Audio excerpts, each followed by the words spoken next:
दर्शक बंधु आजिर एही भिडियोटी आपण मानक पई बहुत खास अटे कहीं ना आजिर एही भिडियो रे बाछंतु कौनसी भी गोटिए नंबर एवं जानंतु आपणक जीवनरू केउ सब कष्ट समस्या दूर हेबाकु जाउछि एवं केउ खुशी खबर आपणकु प्राप्ति हेबाकु जाउछि एवं आपणक जीवन रे कौन सबु नूतन आरंभ हेबाकु जाउछि तो सबु किछि जानिबा आजिर एही भिडियो माध्यम रे। एहा पूर्वरु आपण मानंकु गोटिए अनुरोध एही भिडियोटी को संपूर्ण भावे शेष पर्यंत देखंतु एवं जानंतु आपणक जीवन रे केउ खुशी खबर अति शीघ्र मिलिबाकु जाउअछि। तेबे दर्शक बंधु आपणकु वर्तमान केवल गोटिए काम करिवार अछि। आपण स्क्रीन उपरे दुईटी नंबर देखुचंती।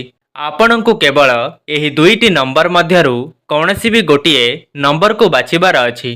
एही दुईटा नंबर मध्यरु आपणकु जोटा अधिक पसंद आसुछि सेही नंबरटी को बाछंतु एवं आपणक विषय रे कौन सब कुहा जाइछि ताको ध्यानर सहित शुणंतु। आपणक पई 5 सेकेंड र समय रहिछि। एही 5 सेकेंड मध्यरे आपण एही दुईटी नंबर मध्यरु कौनसी भी गोटिए नंबर को बाछंतु। ताहा पूर्वरु आपण मानंकु गोटिए अनुरोध आपण माने एही भिडियोटी को गोटिए लाइक करी कमेंट बॉक्स रे जय मां लक्ष्मी जय जगन्नाथ अवश्य लिखि दियंतु। तो एबे आसंतु जानिबा जो व्यक्ति विशेष माने प्रथम नंबरटी को बाछिचंती तो तांको जीवन रे कौन सब बड़ परिवर्तन घटिबाकु जाउछि एवं केउ खुशी खबर आपणकु अति शीघ्र प्राप्ति हेबाकु जाउछि। देखंतु सर्वप्रथमे आपण जानि रखंतु कि आपणक जीवनरू केउ सबु समस्या समाप्त हेबाकु जाउछि। देखंतु आपण जणे इमोशनल व्यक्ति अटंती एवं साहाय्यकारी व्यक्ति अटंती एवं आपणक भितरे एमिति एक गुण रहिछि कि आपण सबु बेले भावंती लोक कौन कहिबे, मु एइटा करिबिनी मु सेइटा करिबिनी। एहाकु नेई आपण सर्वदा मन दुखरे रहितांती कि लोक कौन कहिबे। वर्तमान समय रे आपण बहुत अधिक समस्या रे अछंती, हैरान हेउछंती, आपण बहुत अधिक कष्ट मध्य पाउछंती। तो सेई जो समस्या वर्तमान आपणकर समाप्त हेबाकु जाउछि। समस्त समस्यार एबे अंत हेबाकु जाउछि। आपणक मन रे एबे आसुछि कि लोक कौन कहिबे, मु से कथा भाबिबी नाही, मो निज कथा भाबिबी। तो आपणक मन रे एहा निश्चित भावे आसुथिबो कि आपण भाबुछंती कि मु बहुत अधिक कष्ट पाई सारिलेणी। जदि आपण काहाकु भल पाउछंती किंबा आपणक परिवार रे काहाकु अधिक केयर करूछंती तो तांका पई आपण बहुत अधिक हैरान रे पड़ी सारिलेणी। सेही समस्या एबे आपणकर दूर हेबाकु जाउछि। आपण कौनसी कथा को नेई द्वंद्व रे थिले, भाबुथिले कि एई कामटाकु मु करिबी ना करिबिनी।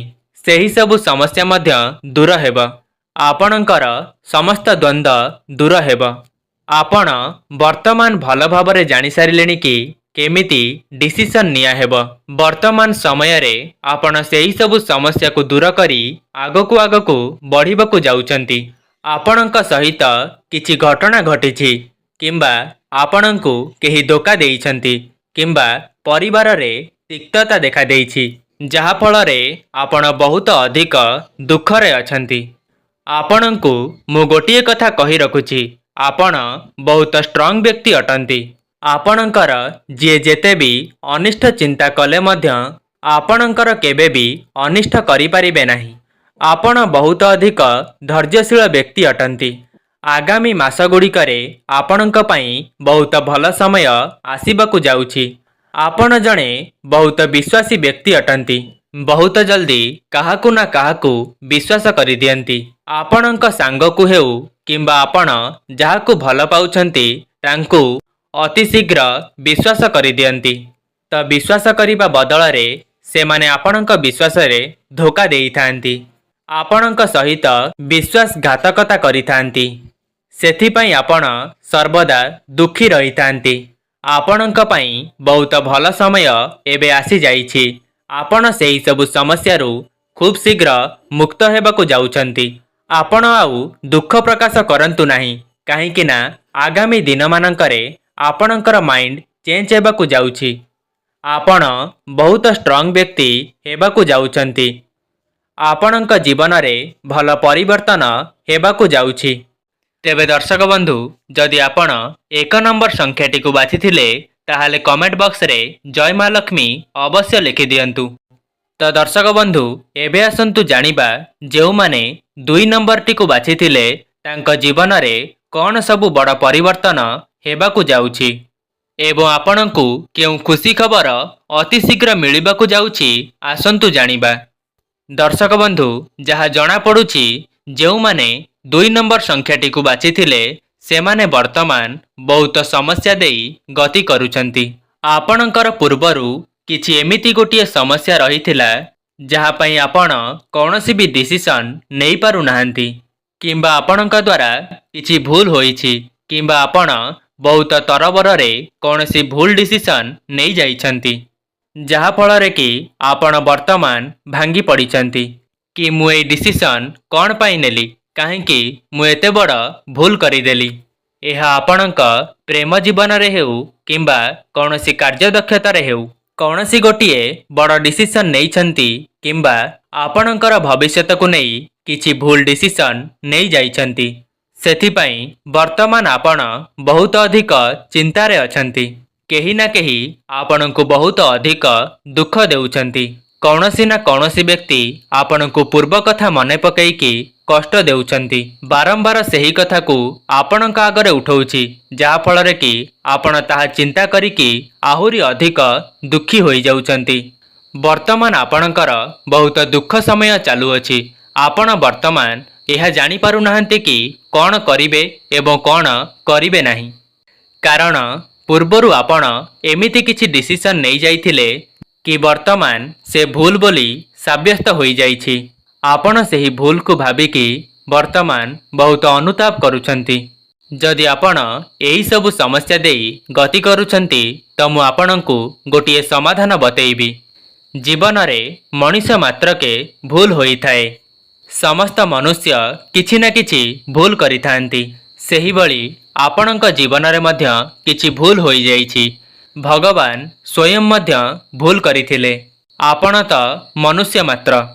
ଯେଉଁ ଭୁଲ ଆପଣଙ୍କ ଦ୍ୱାରା ହୋଇଛି ସେହି ଭୁଲକୁ ନେଇ ଆଉ ବହୁତ ଅଧିକ ଚିନ୍ତା କରନ୍ତୁ ନାହିଁ, କାହିଁକି ନା ଯେଉଁଟା ହେବାର ଥିବ ତାହା ଯେମିତି ଭାବରେ ହୋଇକି ହିଁ ରହିବ। ଆପଣଙ୍କ ଜୀବନରେ ଯାହା ବି ହେବାର ଥିଲା ତାହା ହୋଇସାରିଛି।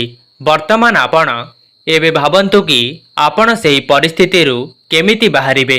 ଆପଣଙ୍କ ପାଇଁ ବହୁତ ଭଲ ସମୟ ଆସିଯାଇଛି। ଆପଣ ମନେ ମନେ ଯାହା ବି ଚିନ୍ତା କରୁଥିଲେ ତାହା ଖୁବ୍ ଶୀଘ୍ର ପୂରଣ ହେବାକୁ ଯାଉଛି। ଆଗାମୀ 4 ମାସ ମଧ୍ୟରେ ଆପଣଙ୍କ ପାଇଁ ସମସ୍ତ ମାର୍ଗ ଖୋଲିଯିବ। ଆପଣ ସମସ୍ତ କ୍ଷେତ୍ରରେ ଉନ୍ନତି କରିବେ। ଦେଖନ୍ତୁ, ଆଉ କେତେଜଣଙ୍କ ମଧ୍ୟରେ ଏମିତି ବି ଦେଖାଯାଉଛି କି ତାଙ୍କର ଫାଇନାନ୍ସିଆଲ ପ୍ରୋବ୍ଲେମ୍ ବହୁତ ରହୁଛି, ଆର୍ଥିକ ସମସ୍ୟା ଦେଇ ଗତି କରୁଛନ୍ତି। ତ ଆଗାମୀ ଦିନମାନଙ୍କରେ ଆପଣଙ୍କୁ 4 ଦିଗରୁ ଧନ ପ୍ରାପ୍ତି ହେବ। ଆଗାମୀ 4 ମାସରେ ଆପଣ ଦେଖିବେ ବିଭିନ୍ନ ଦିଗରୁ ଆପଣଙ୍କୁ ଅର୍ଥ ପ୍ରାପ୍ତି ହେବ। ଆପଣ ପଇସା କିଛି ସଞ୍ଚୟ କରିପାରିବେ। ଆପଣଙ୍କର ଦୈନିକ ଆୟରେ ବୃଦ୍ଧି ଘଟିବ। ତ ଦର୍ଶକ ବନ୍ଧୁ, ଯଦି ଆପଣ 2 ନମ୍ବର ସଂଖ୍ୟାଟିକୁ ବାଛିଥିଲେ ତାହେଲେ କମେଣ୍ଟ ବକ୍ସରେ ଜୟ ଜଗନ୍ନାଥ ଅବଶ୍ୟ ଲେଖିଦିଅନ୍ତୁ। ଆଜି ପାଇଁ ରହୁଛି, ନମସ୍କାର।